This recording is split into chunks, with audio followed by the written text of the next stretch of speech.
नमः शिवाय everyone, welcome to my YouTube channel Thakur medical hub. Hello everyone, आज का टॉपिक है माउथ। तो जैसे कि हम लोगों ने पिछले वीडियो में एलिमेंट्री कैनाल तक कैरी किया था, सो आज हम लोग माउथ से कंटिन्यू करेंगे। So mouth is also known as oral cavity और buccal cavity, is an initial part of the alimentary canal, is an oval shaped cavity inside the skull. Main function is ingestion of food and drinks. अब मैं आपको बता दूं कि mouth को हम लोग ओरल कैविटी भी और बक्कल कैविटी भी बोलते हैं, ठीक है। और ये जो माउथ है वो एलिमेंट्री कैनाल का इनिशियल पार्ट है, इनकी स्टार्टिंग पार्ट है। Is an Oval shaped cavity inside the skull. ये स्कल यानी कि खोपड़ी के नीचे ओवल शेप का एक स्ट्रक्चर होता है, इसको हम लोग माउथ बोलते हैं। इसका मेन फंक्शन है इंजेक्शन ऑफ फूड, यानी कि फूड को मुंह में लेना, ये मुंह का फंक्शन है। जैसे आप पिक्चर में देख पा रहे हो, ये आउटर माउथ है और ये इनर माउथ है, ओके। अब हम लोग पार्ट्स ऑफ माउथ के बारे में देखेंगे। यहाँ पे आप देख सकते हो gums, lips, hard palate, soft palate, uvula, papillae of tongue, molars, premolars, canine, incisor, tongue. तो ये जो प्री मोलर्स हैं, प्री मोलर्स है, इंसीजर्स है, ये सब जो है ये टीथ के शेप्स हैं, टीथ के पार्ट्स हैं, ठीक है। टाइप्स ऑफ टीथ हैं, तो हम लोग इसको अलग रखेंगे। फिलहाल हम लोग माउथ के पार्ट्स को देखेंगे। तो टीथ भी माउथ के ही पार्ट हैं, बट ये इसको अलग से डिस्क्राइब करेंगे हम लोग, ठीक है। और बाकी सब आप देख रहे हैं यहाँ पे। मैं आपको बता दूँ कि ये जो माउथ है इसके इंटीरियर पार्ट्स यानी कि सामने क्या होता है, लिप्स होता है। पोस्टीरियरली यानी कि पीछे, इस ऑर्गन के पीछे ओरोफैरिंग्स होता है मेनली। एंड लेटरली में होता है चिक्स, जैसे आप देख सकते हो दोनों साइड्स आपको लेटरली वे में आपको चिक्स नज़र आ रहे हैं। सुपीरियर में आपको पैलेट्स नज़र आ जाएंगे, hard palate and soft palate. Inferiorly में आपको टंग्स नज़र आ जाएंगे, यानी कि नीचे का क्या है, टंग्स है, ओके। नेक्स्ट है oral cavity, mainly two parts में डिवाइडेड है, vestibule and mouth proper, okay. Vestibule, this is the part which is limited to the lips, cheeks and gums. Vestibule हम लोग उसको बोलते हैं जो पार्ट्स में सिर्फ लिप्स, चिक्स एंड गम्स, ये जो तीनों पार्ट्स होते हैं इसको हम लोग वेस्टिब्यूल बोलते हैं। और माउथ, वेस्टिब्यूल ऑर्गन्स को छोड़ के जितने भी पार्ट्स बचते हैं उसको हम लोग माउथ बोलते हैं। नेक्स्ट हम लोग पैलेट देखेंगे। जैसे आप लोग ने लास्ट पिक्चर्स में देखा था hard palate and soft palate, हम लोग उस पैलेट को डिस्क्राइब कर रहे होंगे। There are two types of palate, anterior hard palate and posterior hard palates. Anterior hard palates it means कि जो मैग्जिला और पैलेटाइन बोन है, मैग्जिला यानी कि सामने वाला जो पार्ट होता है माउथ का, वो उसको हम लोग मैग्जिला बोन बोलते हैं। पैलेटाइन बोन्स होते हैं वहाँ पे, तो उसको हम लोग hard palate, anterior hard palates बोलते हैं। और पोस्टीरियर हार्ड पैलेट यानी कि जो पीछे की तरफ हार्ड पैलेट होता है। तो यहाँ पे लिखा है located behind the hard palate, behind located होता है, extend till the esophagus and it covers with mucus membrane. ये मेनली एसोफेगस तक कवर्ड होता है, मतलब एसोफेगस जहाँ से हम लोग का स्टार्ट होता है वहाँ तक ये कवर्ड होता है और ये म्यूकस मेम्ब्रेन से कवर्ड होता है, ओके। नेक्स्ट हम लोग बात करेंगे यूवुला का। तो it is a conical fold which is covered by mucous membrane in the middle of the independent end of the soft palate is called uvula. अब uvula किसको बोलते हैं हम लोग, इसको, ये जो पार्ट आपको दिख रहा है ना, इसको हम लोग uvula बोलते हैं। आप देख सकते हैं ये कॉनिकल फोल्ड है, मतलब फोल्डेड है और ये पूरा म्यूकस मेम्ब्रेन से कवर्ड होता है, ठीक है। सारा में म्यूकस मेम्ब्रेन से कवर्ड होता है ये सारा का सारा, और ये बिल्कुल इंडिपेंडेंट एंड पे, मतलब मिडिल में आप यहाँ पे हैंग्ड होता है। They are 4 layer of mucus membrane from the top of the uvula which makes the membrane arch on both side. ये जो आपको आर्क दिख रहा है ना, आर्क जैसा शेप दोनों साइड, ये 4 लेयर ऑफ म्यूकस मेम्ब्रेन से बना होता है पूरा म्यूकस। इस जो आपको आर्क दिख रहा है ये 4 लेयर यानी कि 4 लेयर्स से बना होता है, और ये सारा का सारा म्यूकस मेम्ब्रेन से बना होता है, जहाँ पे सिर्फ और सिर्फ आपको म्यूकस मिलेगा, okay. Next is tongue. It is a voluntary muscular structure which forms the floor of the mouth. ये एक वॉलेंट्री मस्कुलर होता है। वॉलेंट्री मस्कुलर जिसको हम अपने अकॉर्डिंग वर्क करा सकते हैं, वैसे मसल्स या वैसे मसल्स को हम लोग वॉलेंट्री मसल्स बोलते हैं। ये हमारा माउथ के फ्लोर को बनाता है, यानी कि नीचे परत को बनाता है। It is attached with the hyoid bone on the base. ये हायोड बोन यानी कि इस पार्ट में, मतलब एंड ऑफ द टंग में हायोड बोन होता है, जहाँ से वो अटैच्ड होता है. Its upper surface is made up of stratified squamous epithelium in which we called papillae, which these papillae have sensory nerves called taste buds. अब ना आप देखते होगे टंग्स में ना हमको ना जब हम लोग टंग्स को देखते हैं तो छोटे छोटे से ऐसे पिपलाई जैसा दिखते हैं, मतलब छोटे छोटे दाने जैसा. आपको आप पीछे की तरफ टच कीजिएगा तो आपको समझ में आएगा. उसको हम लोग पिपलाई बोलते हैं, जिसके पास सेंस नर्व्स होते हैं जो सेंसरी करते हैं. जो हम लोग को जब कुछ खाना खाते हैं तो हम लोग को तीखा लगता है, खट्टा लगता है, मीठा लगता है, बिटर इन टेस्ट होता है, कड़वा टेस्ट होता है. ये सारा टेस्ट कैसे डिटरमाइन करता है? ये sensory organ, sensory nerve determine करता है, जिसको हम लोग पिपलाई के नाम से जानते हैं. तो वो 3 टाइप्स का पिपले होते हैं, जो कौन कौन से होते हैं?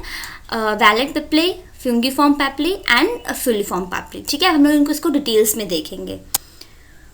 तो सबसे पहले मैं आपको दिखा दूं कि यहाँ पे देखिए, ये bitter taste, sour taste, salty taste, sweet taste हम लोग ऐसे डिटरमाइन करते हैं पूरे टंग में टेस्ट को. आप कभी अगर स्वीट चीज़ों को, आप चीनी को अपने मुंह में रख के देखिएगा, फिर आपको पता लगेगा कि आपको यहाँ पे टेस्ट मिल रहा है मेनली. ठीक है, और बिटर जब हम लोग को तीखा लगता है या फिर कड़वा लगता है तो हम लोग यहाँ पे ऐसे एंड ऑफ द टंग पे फील होता है मेनली. ओके, चलो हम लोग स्टार्ट करते हैं. Vallate papillae, these are in V in the shape towards the base and are in the 8 to 12 in numbers. They make tongues to feel bitter in taste. They are largest and easily visible पिपली. अब जैसे कि मैं आपको बता दूं कि यहाँ पे इस पार्ट में ना यहाँ पे ऐसे वी शेप के एक पिपली होते हैं जो हम लोग को विजिबल होते हैं, वो दिखते हैं. आप आईने में अगर जीभ को बाहर निकाल के देखोगे तो आपको दिखाई देगा, छोटे छोटे दाने जैसे दिखेंगे आपको. उसको हम लोग वैलेट पिपली बोलते हैं, जो हमें बिटर टेस्ट को एग्जामिन करने में हेल्प करता है, बिटर टेस्ट को डिटरमाइन करने में हमारा हेल्प करता है. ये मेनली 8 से 12 नंबर्स में होते हैं और ये हम लोग को ईजिली दिख भी जाते हैं. यहाँ पे होता है इस पोर्शन में, आगे आपको इसके पिक्चर्स दिखाऊंगी अच्छे से. Okay, next is fungiform papillae. They are located on the edge of the tongue, makes the tongue to feel sweet and salty, large in number. अब आपको जो फिंगिफॉर्म पिपली होता है ये यहाँ पे होता है, एज ऑफ द टंग, मतलब टंग के एज पे, मतलब किनारे पे होता है. तो यहाँ पे और इस एरिया में. ठीक है, तो सॉल्ट स्वीट दोनों टेस्ट को हम लोग यहाँ पे डिटरमाइन करते हैं. ये बहुत लार्ज नंबर, मतलब बहुत सारे होते हैं, हम लोग को दिखते नहीं है, थोड़े छोटे से होते हैं, हमें दिखाई नहीं देते हैं. Okay, next is filiform papillae. They are located in the tongue's back. The tongue makes to feel sour taste. हम ये यहाँ पे होते हैं, फिलिफॉर्म पिपली जो होते हैं वो बैक पे होते हैं और हम लोग ये खट्टे टेस्ट का एक्सपीरियंस करवाते हैं, खट्टे टेस्ट को डिटरमाइन करने में हमारा हेल्प करते हैं. Okay, let's move forward.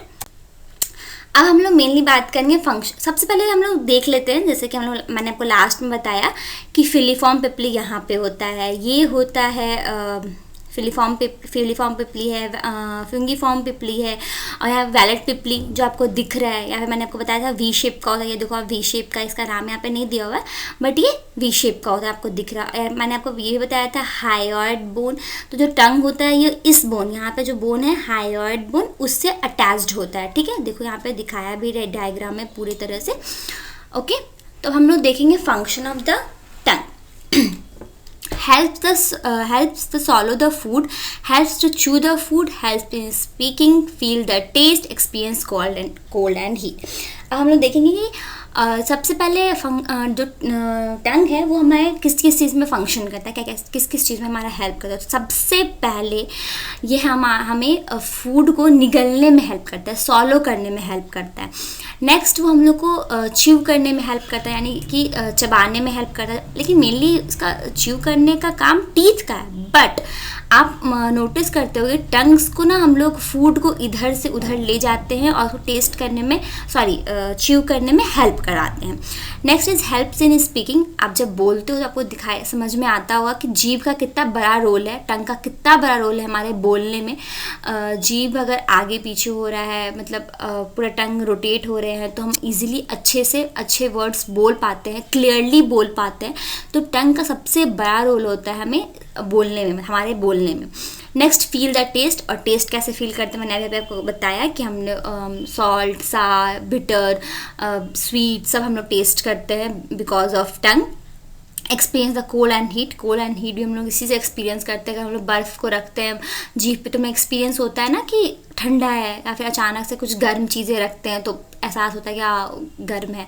तो ये सारे हेल्प करने में टंग का बहुत बड़ा योगदान है, बहुत बड़ा ये है। Okay, let's move forward. अब हम लोग बात करेंगे टीथ के बारे में। तो टीथ, सबसे पहले आपको बता दूँ, जो टीथ होता है, दांत मेनली, तो 2 टाइप्स का होता है, temporary teeth and permanent teeth. Temporary teeth हम लोग मिल्क टीथ भी बोलते हैं, जिसको हम लोग दूध का दांत बोलते हैं। बचपन में ऐसे बोलते हैं ना, दूध का दांत है जो टूट जाता है मेनली बच्चों का, उसको हम लोग टेम्प्रोरी टीथ बोलते हैं। और परमानेंट टीथ, जो टेम्प्रोरी टीथ टूटने के बाद जो टीथ जमा होते हैं, मतलब वापस से उगते हैं, उसको हम लोग परमानेंट टीथ कहते हैं। तो आइए देखते हैं हम लोग। Temporary teeth, they are known as milk teeth. They are 20 tooth at child, that is 10 tooth at each jaw. It start erupting at the age of 6 months and grown fully by 24 months, and then starts falling at 5 to 6 year of age and permanent tooth starts growing. अब देखिए, जो tooth होता है तो दोनों jaw में, यानी कि अपर जॉ एंड लोअर जॉ, मतलब ऊपर वाला जॉ और नीचे वाला जॉ में दोनों में 10-10 टीथ होते हैं। स्टार्ट में जो टेम्पररी टीथ होता है वो 20 इन नंबर्स होते हैं, ठीक है। 10 ऊपर होते हैं, 10 नीचे होते हैं। और ये मेनली स्टार्ट हो जाते हैं 6 महीने से जमना स्टार्ट हो जाता है। जैसे आप लोग बोलते हैं ना, दूध का दांत निकल रहा है, 6 महीने में बच्चों का स्टार्ट हो जाता है निकलना। सबसे पहले नीचे लोअर जॉ में स्टार्ट होता है, फिर किसी किसी का अपर जॉ में भी स्टार्ट होता है। तो ये स्टार्ट हो जाते हैं 6 मंथ से, और ये मेनली कंप्लीट 24 मंथ्स, यानी कि 1 साल तक ये 2 साल तक पूरा कंप्लीट हो जाता है, ठीक है। उसके बाद 5 to 6 ईयर्स ऑफ एज में ये टूटना भी स्टार्ट हो जाते हैं, धीरे धीरे ये टूटने लगते हैं और फिर परमानेंट टीथ उनके जगह पे उगना स्टार्ट हो जाते हैं। सॉरी, डायग्राम में आपको दिख रहा है इंसीजर, ये इंसीजर टीथ है, ये कैनिन है, premolar and molar. Canine और इंसीजर आपको मेनली कट करने में हेल्प करते हैं, प्री मोलर एंड मोलर आपको च्यू करने में हेल्प करते हैं, ठीक है। These permanent teeth erupts completely till the age of 24 years. ये पूरे हम लोग 24 years में, यानी कि 24 या मेनली 25 साल तक पूरे कंप्लीट आ जाते हैं। जो परमानेंट टीथ है वो कम्प्लीटली हमारे 25 साल तक कंप्लीट हो जाते हैं। नेक्स्ट हम लोग देखेंगे स्ट्रक्चर ऑफ टीथ। टीथ के स्ट्रक्चर्स कैसे कैसे होते हैं। मेनली हमारे ओरल कैविटी में तो बहुत सारे टाइप्स ऑफ टीथ मिलते हैं, दिखते हैं, जैसे मैंने आपको बताया, इंसीजर, कैनिन, प्रीमोलर, मोलर। लेकिन सबके जो स्ट्रक्चरली है ना, वो सब सेम होते हैं, ठीक है। सबके पास क्राउन होता है, सबके पास नेक होता है, रूट होता है। ये मेनली जो टीथ हैं उनके स्ट्रक्चर्स हैं। यहाँ पे आप देख सकते हैं, इसको हम लोग क्राउन बोलते हैं, इस पार्ट को हम लोग नेक बोलते हैं, and this is root, okay. और देखिए आपको यहाँ पे भी दिखाई देगी, ये चारों जो है वो इंसीजर है। जैसे मैंने आपको बताया कि मिड लाइन से आप क्रॉस करोगे तो इधर 8 और इधर 8, ठीक है, दोनों साइड 8 टीथ होते हैं। तो यहाँ से अगर मिड लाइन करेंगे तो 2 incisor, 1 canine, 2 premolar and 3 molars, ठीक है। तो ये यहाँ पे प्रीमोलर्स है, यहाँ पे मोलर्स है, यहाँ पे कैनिन है, और ये दोनों इंसीजर है। और सिमिलरली दिस साइड भी, ठीक है। और देखिए बॉटम टीथ में भी वैसे ही है, ये चारों इंसीजर हैं, ये कैनिन है, ये प्रीमोलर है, and this are molars, okay. अब हम लोग बात करेंगे क्राउन की, ठीक है। This part is erupt from the gums, ये गम से इरप्ट होते हैं, okay. Is a narrow part between the crown and neck, जैसे नैरो पार्ट है between crown and the neck, sorry, यहाँ पे रूट होगा, गलती से मैंने नेक लिख दिया है, सॉरी फॉर दैट। तो crown and root is the initial part of the teeth that remains region in the jaw bone. Root सबसे लोअर पार्ट होता है जो जॉ बोन में, मतलब जॉ में वो होता है, अटैच्ड होता है, ओके। हम लोग बात करेंगे फंक्शन ऑफ टीथ के बारे में। Main function of the teeth is to chew the food. सबसे मेन फंक्शन इसका क्या होता है, खाना को चबाना, ठीक है। Incisor and canine are to cut which serves the food as small pieces to the mouth. जैसे मैंने आपको पहले भी बताया कि इंसीजर और कैनिन का काम होता है फूड को कट करना, यानी कि तोड़ना, मतलब तोड़ना, कट करना, okay.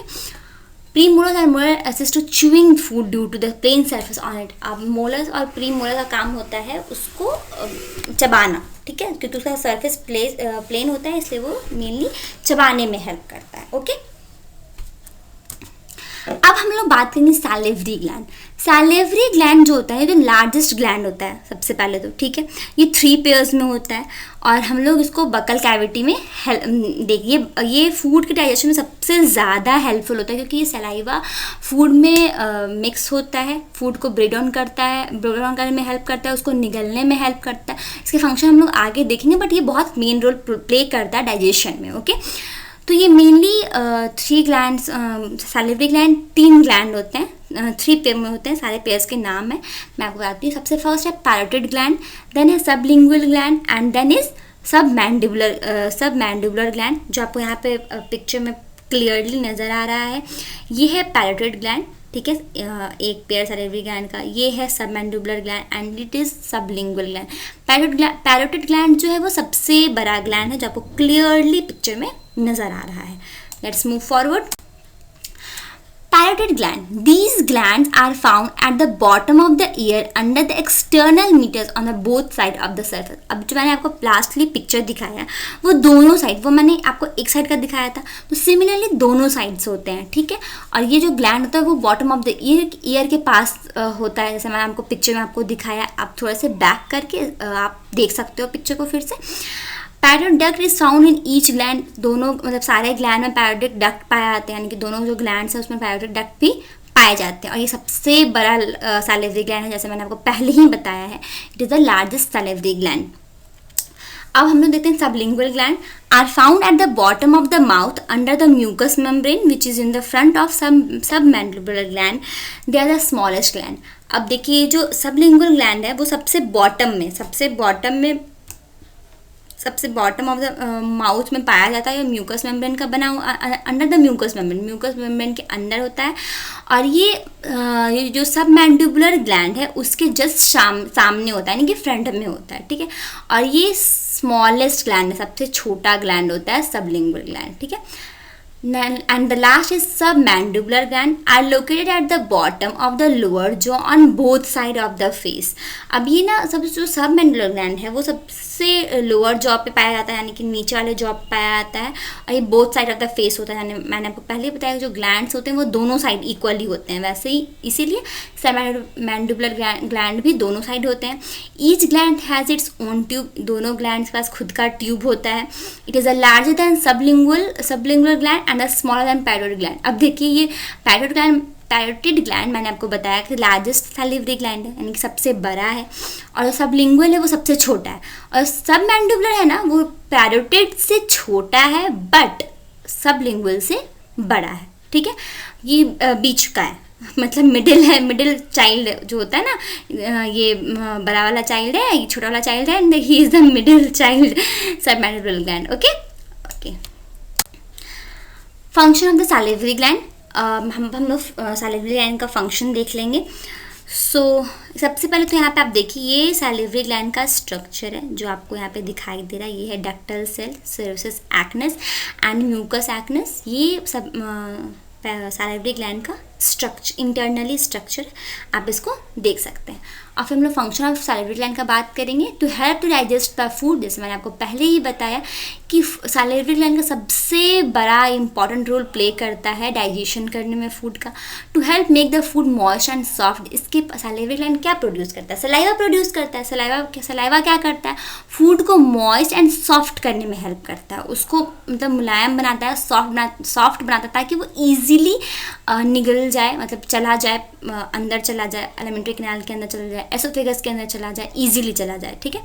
Help to swallow the food, मैंने बताया अभी कि वो हेल्प करता है सैलो करने यानी कि निगलने में। Protesting the mucous membrane while chewing the food, protesting नहीं है प्रोटेक्टिंग है, sorry for this mistake again.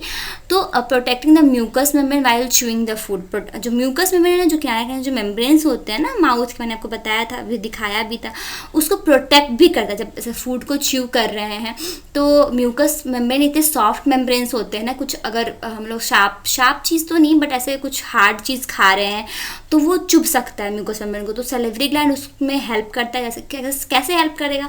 तो वो ब्रेक डाउन, जैसे टीथ ब्रेक डाउन कर दे, और सैलिवरी ग्लैंड अपना सलाइवा प्रोड्यूस करके उसको मॉइस्ट एंड सॉफ्ट कर दे ताकि वो ईजिली सॉलो हो जाए और वो म्यूकस मेम्ब्रेन को अफेक्ट ना करे। Also help to feel the taste of the food, हमारे फूड के टेस्ट करने में भी हेल्प करता है। And also act water balance तो हमारा सबसे ज़्यादा हेल्प करता है क्योंकि वो सलाइवा प्रोड्यूस करता है और इसलिए हमारा वाटर बैलेंस भी बैलेंस करने में उसी प्रकार वो हेल्प करता है. Okay, that's for it.